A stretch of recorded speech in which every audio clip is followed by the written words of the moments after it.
আলোচিত সাবেক ডিবি প্রধান হারুন আর রশিদের ১০০ বিঘা জমি, ৫টি বাড়ি ও ২টি ফ্ল্যাট জব্দ করার আদেশ দিয়েছে আদালত। এছাড়া তার নামে বিভিন্ন ব্যাংকের ১০টি হিসেব অবরুদ্ধ করা হয়েছে।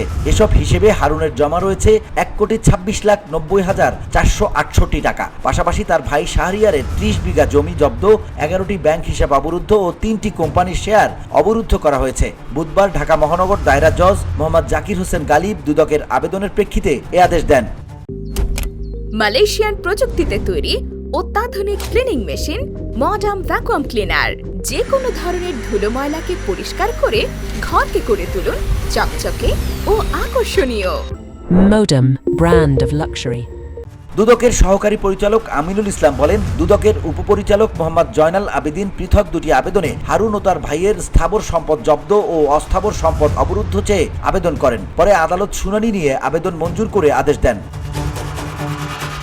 জব্দ ও অবরুদ্ধ হওয়া সম্পদের মধ্যে হারুন আর রশিদের নামে ঢাকার উত্তরায় ৭.৪৫ কাঠা জমিতে ৩ কোটি টাকার মূল্যের একটি ইমারত রয়েছে। এছাড়া গুলশানে ১০.৩৬ শতক জমিতে ৩,৯৭,০০,০০০ টাকার আরেকটি ইমারত রয়েছে।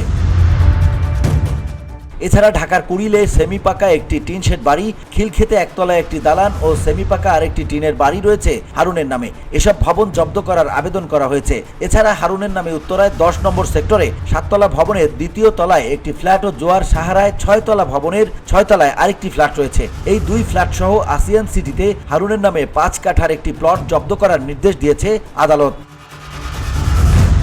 অন্যদিকে হারুনের নামে কিশোরগঞ্জ, কক্সবাজার ও নারায়ণগঞ্জে ৯৯.১৮ বিঘা জমি জব্দ করা হয়েছে। এর ভেতর শুধু কিশোরগঞ্জেই হারুনের নামে ৯১.৩২ বিঘা জমি রয়েছে। তার ভাই শাহরিয়ারের বিভিন্ন জায়গায় অবস্থিত ৩০ বিঘা জমি জব্দ ও ১১টি ব্যাংক হিসাব অবরুদ্ধ করা হয়েছে। পাশাপাশি শাহরিয়ারের ৩টি কোম্পানির শেয়ারও অবরুদ্ধ করা হয়েছে।